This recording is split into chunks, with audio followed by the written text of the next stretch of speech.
अल्लाह ही अल्लाह किया करो, दुख न किसी को दिया करो, जो दुनिया का मालिक है नाम उसी का लिया करो। अस्सलामु अलैकुम वरहमतुल्लाहि वबरकातुहू। नाज़रीन, इस्तक़बाल है, स्वागत है आपका viral news live studio Jalgaon, Maharashtra, India में। मैं आपका मेज़बान मुफ्ती मोहम्मद हारून नदवी। आइए प्यारे मुल्क भारत की बहुत ही ख़ास बड़ी 10 अहम खबरों पर नज़र डालते हैं। आइए पहली बड़ी खबर आ रही है, जी हाँ, कि तमिलनाडु के वज़ीर आला आखिर फिल्म अदाकार जोसेफ विजय बन गए हैं। जी हाँ, जो फूल खिलने वाले हैं वो खिल के ही रहेंगे। अब जोसेफ विजय ने हलफ लेते ही अहम फैसले किए, और मैं आपको बता दूं कि भारतीय जनता पार्टी ने ज़बरदस्त अंदाज में मेहनत की विजय को हासिल करने की, लेकिन राहुल गांधी ने विजय थालापति का सपोर्ट कर दिया, और कांग्रेस के और एक दो पार्टियों के सपोर्ट से आखिर बीजेपी तमिलनाडु से बाहर हो गई और तमिलनाडु के वजीर आला फिल्म अदाकार जोसेफ विजय बन गए हैं। शपथ लेते ही उन्होंने बड़े अहम फैसले किए। 9 वज़रा 9 मंत्रियों ने भी उनके साथ हलफ लिया। राहुल गांधी भी इस प्रोग्राम में मौजूद रहे। एक बड़ा अहम फैसला जनता के हक में उन्होंने ये लिया कि 200 यूनिट मुफ्त बिजली, यानी 200 यूनिट तक के बिजली फ्री रहेगी, और खवातीन के लिए स्पेशल फोर्स का ऐलान किया है। बताया जा रहा है कि गुज़िश्ता कल विजय ने सुबह 10 बजे के बाद चेन्नई के नेहरू स्टेडियम में हलफ उठाया। उनके साथ उनकी पार्टी के कुछ सीनियर रहनुमाओं समेत 9 दीगर अराकीन असेंबली ने भी बहैसियत वजीर हलफ लिया। आइए नाज़रीन, रियासत बंगाल को लेकर बड़ी खबर आ रही है। वो बड़ी खबर ये आ रही है कि जनाब असदुद्दीन ओवैसी ने ये कहा कि हमें भाजपा को सत्ता देने के लोगों के फैसले का सम्मान करना होगा। यानी बंगाल में भाई असद ओवैसी का यह कहना है कि लोगों ने भाजपा को सत्ता दिलाई तो हमें भाजपा को कबूल करना होगा, लोगों ने उसको सत्ता दिलाई है। अब ये असदुद्दीन ओवैसी का बयान काफ़ी वायरल हो रहा है। अभी मेरे निगाहों के सामने एनबीटी न्यूज़ का एक बाकायदा स्क्रीनशॉट है, जिसको मैंने फेसबुक पर भी अपलोड किया है, कि असदुद्दीन ओवैसी कह रहे हैं कि हमें भाजपा को कबूल करना होगा। और असदुद्दीन ओवैसी का बयान वो भी आया है कि ममता बनर्जी को ख़त्म करने के लिए उन्होंने कितनी मेहनत की। अब देखिए, मैं बोलता हूँ तो हमारे ओवैसी साहब के जो अंधभक्त है उनको बुरा लगता है। अंधभक्त जो है सिर्फ बीजेपी के नहीं है, हमारे अंदर भी अंधभक्त है। अरे भाई, तुम्हारे भाई ये कह रहे हैं कि हमें भाजपा को कबूल करना चाहिए, लोगों ने फैसला किया है, जबकि बंगाल की जनता ये कह रही है कि ममता दीदी का खुद मामला यह है कि ममता दीदी इस्तीफा देने को तैयार नहीं, यानी ममता दीदी अपनी हार मानने को तैयार नहीं। और खुद असदुद्दीन ओवैसी के पार्टी के जो सबसे दबंग प्रवक्ता है, जो बहुत प्यारे अंदाज में डिबेट करते हैं और तमाम चैनलों को जवाब देते हैं, भगवाइयों को जवाब देते हैं, आसिम वक़ार साहब खुद कह रहे हैं कि ममता दीदी हारी नहीं हैं। ममता दीदी 250 के करीब सीटें जीती है। भाजपा ने बदमाशी करके बंगाल में इलेक्शन जीता। कांग्रेस भी यही कह रही, अखिलेश यादव भी यही कह रहे हैं, तमाम अपोजिशन पार्टियां यही कह रही है कि बंगाल में भाजपा ने बदमाशी करके इलेक्शन जीता। विनय दुबे जो मशहूर एक्टिविस्ट है, उन्होंने कहा कि बीजेपी की टीम है जो इलेक्शन जीतने में काम करती है। वो कौन कौन सी है? ED, IT cell, CBI, ECI यानी election commission, election commissioner Gyanesh Kumar, ये तमाम के षड्यंत्र से बीजेपी इलेक्शन जीतती है। और इधर असद भाई कह रहे कि जनता ने बीजेपी को वोट दी है, इसलिए आप जनता के फैसले का सम्मान करो। अब मैंने ये पोस्ट डाल दिया तो ओवैसी साहब के जो अंधभक्त है, जी हाँ, और खासतौर से 25 साल के नीचे के जो जवान हैं जिनको गहराइयां कुछ भी नहीं मालूम, जी हाँ, जज्बाती जवान है, अब मैं कहता हूं तो बुरा लगता है तो वो गालियां लिखते हैं। खैर लिखे भाई, हमें से किसी को तो भी बेबाक होकर, निडर होकर बाकायदा बोलना पड़ेगा। अगर सारे उलमा अंधभक्तों के डर से खामोश रहेंगे तो फिर तो मसला और ज्यादा टेढ़ा हो जाएगा। अभी यूपी का इलेक्शन है, यूपी के इलेक्शन में भी असदुद्दीन ओवैसी को पहुंचाने की तैयारी की जा रही है, यानी कौन पहुंचाएगा वहां पर आपको मालूम है, बोलने की जरूरत नहीं है। तो मेरे भाई, बंगाल में कितना बुरा हाल हो रहा है, कैसा दाढ़ी टोपी देखकर अब लोगों को मारा जा रहा है, मुसलमानों को। जी हाँ, तो असद भाई को अफसोस होना चाहिए। असद भाई ने कहना चाहिए कि बीजेपी बदमाशी करके इलेक्शन जीती है, तो असद भाई ये कह रहे हैं कि नहीं नहीं नहीं, लोगों ने फैसला किया है बीजेपी को जिताने का, ममता को हराने का। आप लोगों के फैसले का सम्मान कीजिए और बीजेपी को कबूल कीजिए। तो बताइए, अब असद भाई का ये जुमला सही है या गलत है, आप खुद बताएं। और अंधभक्ति से दूर होकर, अगर ओरिजिनल ईमान वाले और मुसलमान हैं तो अंधभक्ति से दूर होकर फैसला कीजिए, जज्बाती मत बनिए। यानी असदुद्दीन ओवैसी साहब का ये जुमला, और खुद आसिम वकार की वीडियो देखिए कि उनकी पार्टी के कुछ लोग बंगाल में ममता दीदी के हारने से खुश है, यानी वो बीजेपी के जीतने पर खुश है। तो आप अंदाजा लगाए कि एमआईएम किसके लिए काम कर रही है। आइए नाज़रीन, हमारे प्यारे प्यारे वजीर आजम, जिन्होंने पूरे मुल्क में नहुसत फैलाई, बेरोजगारी की, भुखमरी की, दंगे फसाद की, हिंदू मुस्लिम मंदिर और मस्जिद की, इन्होंने नहुसत फैलाई, पूरे मुल्क को नापाक कर दिया, पूरे मुल्क को में फसाद और दंगे और नफरतें फैला दी। अब वही वजीर आजम जिन्होंने कोरोना के वक्त में बेवकूफ़ी का ऐलान किया था, ताली और थाली बजाने का, अब वही वजीर आजम कह रहे, भाइयों बहनों, पेट्रोल और डीजल को बचाओ, वर्क फ्रॉम होम करो, यानी घर बैठकर काम करो, यानी गाड़ियों का इस्तेमाल मत करो। वज़ीर आज़म मोदी ऐसा क्यों कह रहे हैं, ज़रा आप सोचिए, ज़रा आप सोचिए। जी हाँ, मुसलमानों को और मुल्ला को और अब्दुल को टाइट करने के चक्कर में जो 85 और 86% मुल्क में हिंदू है, उनकी ही हवा मोदी ने टाइट कर दी, और अंधभक्त, गोबर भक्त, गू भक्त खुश हो रहे हैं कि जनाब बंगाल में बीजेपी, हम जीत गए, और यहाँ हम जीत गए और वहाँ हम जीत गए। देखो अब मुल्क में क्या क्या होने वाला है।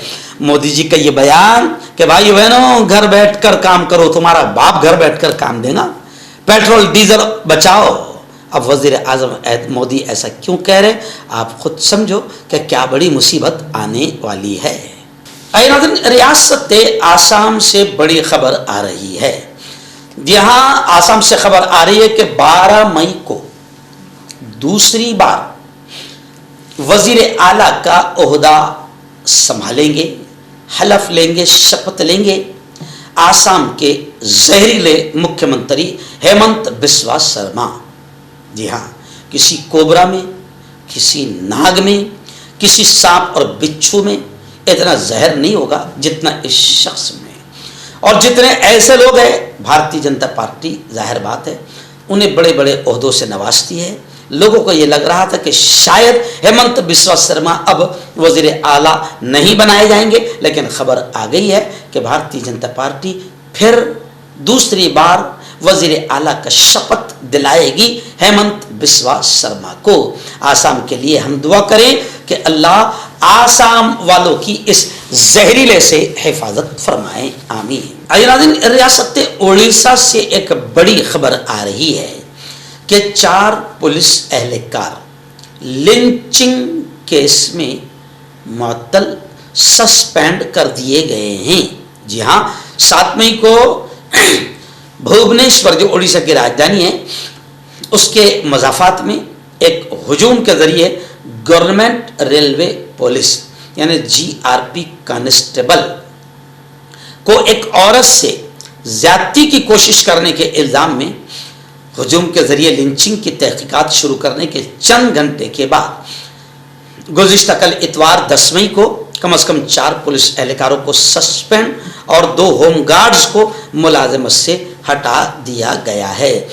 वहाँ के चीफ मिनिस्टर यानी मुख्यमंत्री मोहन चरण मांझी ने वाकई की सेंसिटिविटी हसासियत का हवाला देते हुए उड़ीसा पुलिस को केस सौंपने की हिदायत देने के एक दिन बाद क्राइम ब्रांच ने अब इस केस की तफ्तीश इंक्वायरी को संभाल लिया है।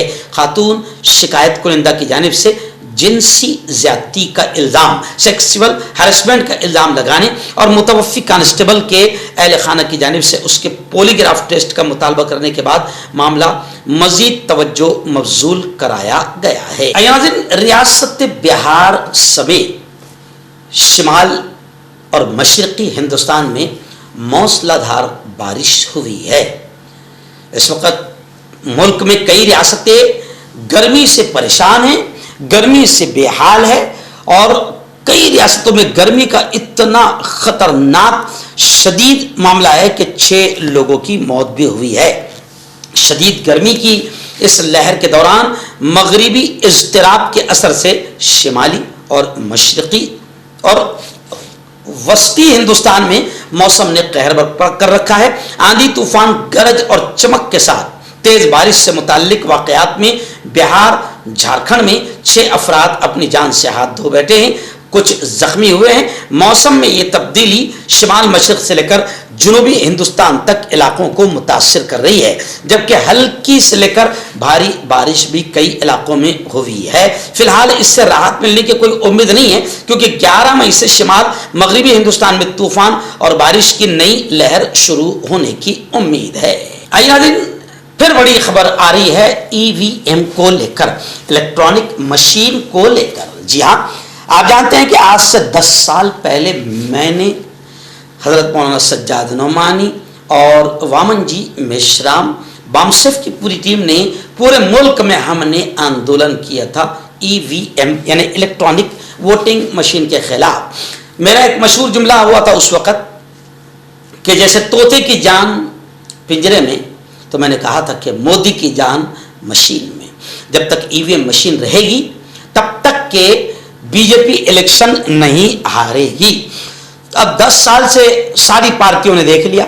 अब मैं आपको बता दूं कि आम आदमी पार्टी के दबंग कद आवर नेता संजय सिंह, उन्होंने भी कहा कि ईवीएम हटाओ देश बचाओ, मेरे इस नारे को सपोर्ट करो। ऐसे ही अब अखिलेश यादव ने भी फिर गुज़िश्ता कल बयान दिया है, 2 दिन पहले उन्होंने बयान दिया है कि ईवीएम हटाओ देश बचाओ। उन्होंने कहा कि जब तरक्की याफ्ता मुल्क ब्रिटेन, जर्मनी, लंदन, बरतानिया, क्या हम इनसे आगे हैं? जब हम इनको पूरी दुनिया तरक्की याफ्ता कंट्रीज मानती है, तो जब इन मुल्कों में बैलेट पेपर पर इलेक्शन होता है तो फिर हमारे मुल्क हिंदुस्तान में बैलेट पेपर पर इलेक्शन क्यों नहीं? तो इलेक्ट्रॉनिक वोटिंग मशीन को पूरी दुनिया ने निकाल कर फेंक दिया है, मगर नरेंद्र मोदी इस मशीन को हटने नहीं दे रहे हैं, क्योंकि ईवीएम के जरिए से जितना आसानी से घोटाला मोदी जी कर सकते हैं हो रहा है। इसलिए अब आपको, हमको सबको मिलकर मैदान में आना होगा, रास्तों पर आना होगा, जमहूरी तरीके से बाकायदा ईवीएम को हटाने की मेहनत करनी होगी, क्योंकि ईवीएम को हटाए बगैर और बैलेट पेपर पर जब तक इलेक्शन नहीं होगा, याद रखें कि जालिम और कातिल पार्टियां मुल्क से नहीं हटेगी। आइए बड़ी खबर आ रही है। जी हाँ, सोशल मीडिया पर बंगाल के जो मुख्यमंत्री बने हैं शुभेंदु अधिकारी, जी हाँ, जिनको मुख्यमंत्री बनाया गया है, इसको लेकर सोशल मीडिया पर जोक्स आ रहे हैं।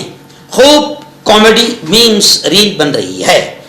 जी हाँ, और वो इस वजह से कि जिनको अभी गले लगाकर मुख्यमंत्री बंगाल का नरेंद्र मोदी और अमित शाह ने और बीजेपी ने बनाया है, ये वही शुभेंदु अधिकारी है कि जिनको कुछ साल पहले मोदी जी ने खूब मजाक उड़ाया था।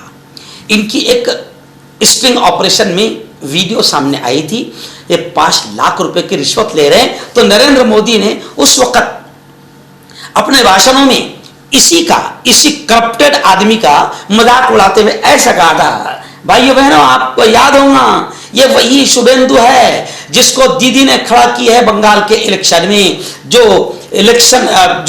रिश्वत लेते हुए पकड़ा गया और ऐसे 5 लाख रुपए रख रहा था। जी हाँ, लेकिन अब वही शुभेंदु अधिकारी जिन पर करप्शन के इल्जामात लगे थे, जो पकड़े गए थे, अब वो washing machine Bharatiya Janata party में आ गए हैं। और भारतीय जनता पार्टी एक ऐसी मशीन है कि आप रेप करके जाओ, 10-10 बेटियों का रेप करके जाओ, आप कुछ भी करके जाओ, कितना ही बड़ा करप्शन करके जाओ, बीजेपी में चले जाओ, आपके सारे दाग धब्बे ऐसे धुल जाएंगे जैसे बचपन में हम सुनते थे, निरमा की एडवर्टाइज आती थी, washing powder Nirma washing powder, एकदम साफ सुथरे आप हो जाएंगे। तो रेपिस्ट जाए, मर्डर करने वाले जाए, करप्शन करने वाले जाए, जी हाँ 2 नंबरी जाए, लुच्चे लफंगे कातिल जाए, डाकू जाए, गुंडे जाए, बीजेपी में चले जाएं, आप एकदम साफ सुथरे पवित्र होकर बाहर आएंगे और आप मुख्यमंत्री भी बन जाएंगे।